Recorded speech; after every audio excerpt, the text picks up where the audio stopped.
This is my game, Corporation Simulator. It's not much, but it's mine. Hello, my name is Koden Bell, the creator of Nanopunk. Like most game devs, I have a million ideas, but most of them will take years to make. Before jumping into a multi-year project, I wanted to make a quick game from beginning to end. The game idea is a 3D Tetris-like game where the blocks are office workers. I really wanted to capture the realism of working for a public company, a terrible CEO named Ego Lust making stupid decisions. You are management, needing to do everything you can in spite of those stupid decisions, and the claustrophobic, undervalued, dispensable nature of being a lowly employee. The first step to making a game is brainstorming. Then you can claim you have years of experience, like the Dreamworld developer. After jotting down a few notes, looks like we're ready to start development. But now, the first difficult decision has to be made: which game engine to use. Everybody and their mother thinks they can make a game engine. Lucky for us, there are 3 engines that can make just about any game: Unity, Unreal, or Godot. I bought a whiteboard, but realized my handwriting looks like it was written by a chicken with Parkinson's, so I printed these out instead. We'll look at the pros and cons of each engine. Let's start with Unity. Pros? I've been working with Unity for 12 years. It's free to start. Very large community, easy to Google problems. Great asset store. It uses C#, one of my favorite languages. But now for the cons. It's a stagnating engine. No innovations in a very, very long time. It's still stuck on .NET Standard 2, starts to cost money way before Unreal, has a terrible reputation in and out of the game dev community, has only become more expensive through time. They love to attempt to retroactively change their licenses. Unity is as reliable a partner as my hair. Games take years to make. Once Unity screws you over, changing the engine may not be viable. Just as I am certain that this will not hide my bald spot, Unity will screw us over again. So Unity is out. Next is Unreal. Pros. Top-of-the-line engine. Has only gotten cheaper. Is free to use and only have to pay royalties on a very successful game. Has a large community, just like Unity. Also has a great asset store. Source available: C++. Cons: C++. I see this as both a pro and a con. I work with C++ and I love it, but recognize it's a bit more difficult to use. But it's easier than people make it out to be, really. Especially considering Unreal helps manage pointers and strings. Less 2D tools, meaning it may be more difficult to create a 2D game in Unreal as opposed to Godot. And it's partially owned by the Chinese government. If I make a joke about the thin-skinned dictator or acknowledge China's many atrocities, they could theoretically pressure Epic to withdraw my license. If one of America's most beloved sports can be pressured to censor, so too can Epic. However, as far as I'm aware, this hasn't happened yet. Please let me know if I missed something, but I don't want to completely dismiss Unreal yet. Last is Godot. Pros: free forever. A large injection of money because of the Unity drama. A quickly growing community. Has a free asset store, adding a commercial one soon. Completely open source, adding better C# support, but can do engine updates in C++, or you can do extensions in various languages. Cons: GDScript is slow, and I'm not a fan of Python. Harder to port to console, though plans to make this better. Smaller community, for now. Currently no commercial asset store. Harder to export to consoles. Still pretty young, so more work may be necessary, especially around 3D. I want to explore both Unreal and Godot, but the weight of an immature engine can be heavy. So for this first small game, I will start with Unreal. Alright, engine decided. Now, a smart developer creates a prototype and iterates to find the exact right game to make. But I'm an idiot, so no prototype for me. Let's decide the art style. I need something simple, yet still looks decent. Art like Say No More. Quick to model, easy to UV map, and easy to texture. Oh god, I forgot I'm a terrible artist. Alright, that won't work. I found a tutorial by Infinzi on YouTube instead. So I was heavily inspired by the style. Don't worry, I added a big nose, which makes it super unique. Now to open Unreal. I am a decent programmer. I can generally flail wildly around until the code decides to do what I swear I told it to do the first time. But I've never used blueprints. I don't want to dismiss them like many other software engineers tend to do, so let's make the entire game out of blueprints. If you don't know what blueprints are, it is like programming, but it has the ability to create literal spaghetti code. First step is to create the level. And done.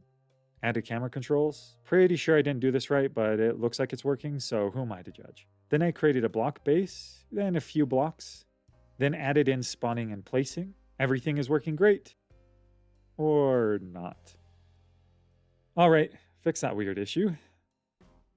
Alright, moving on to the UI. And in the end screen. Alright, full game loop done.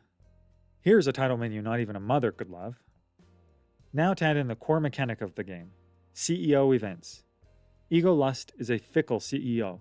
He likes hot assistants, nepotism, tweeting too much information, and more. With 8 different events done, time to move on. The last 10% of a game's development is the most difficult. Not because of the programming or art, but because of the dreaded self-doubt that creeps into all developers' minds. More and more games are released every year. Though most may be shovelware garbage, there are a growing number of amazing games. I can't even keep up as a gamer. My backlog is bigger than my finished games list. Though this game isn't meant to be a big release, will the future game I spend years and tens of thousands of dollars developing sell at all? Will I ever be able to make something amazing? Will I ever be able to make my dream game? Why is my voice so nasally? How do I get past this anxiety? Let's take a page out of Thomas Brush's book and get high.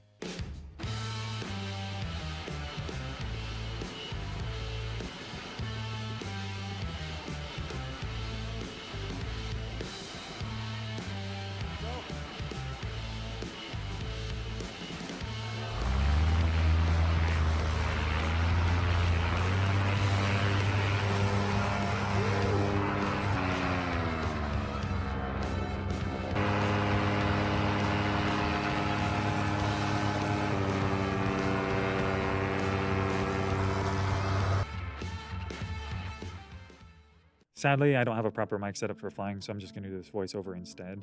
This is my first time flying at the Bonneville Salt Flats. Though lots of water led to a really tight launch, it also led to breathtaking scenery. Being able to see that reflection of the mountain right on the water is just awesome. Flying with my paramotor is a form of meditation for me. While flying, I can't think of anything else other than what is happening in that exact moment. But I also have to be careful. If I fly when too stressed out, I could end up flying a lot more aggressively than I would have otherwise, and that definitely has led to certain scary moments. But back to the game. I had to keep reminding myself that this game was meant to be very small. To keep it small, I cut out more and more, a good habit to get into considering quite a few studios, big and small, have major feature creep issues. But I feel like the game could actually be a lot more fun if I added in everything I wanted to. But even if I spent several more months making the game, it probably... No, let me change that. It definitely wouldn't be a big hit. Heck, I don't even think somebody outside my friend group would play it. I also want to save up money for my next long-term game. So I had to handle the art on this one. As you've realized, I'm not an artist. So of course this game isn't marketable. And that's the thing that stressed me out the most. I didn't make this game to sell, but that doesn't mean I'm okay with mediocrity. Which, let's face it, this game isn't amazing. But then I remembered, whether or not a single person plays this game, it was successful. Because I made it with one goal in mind, to better learn Unreal and blueprints. With all that said, time to come in for a landing and get back to the grind.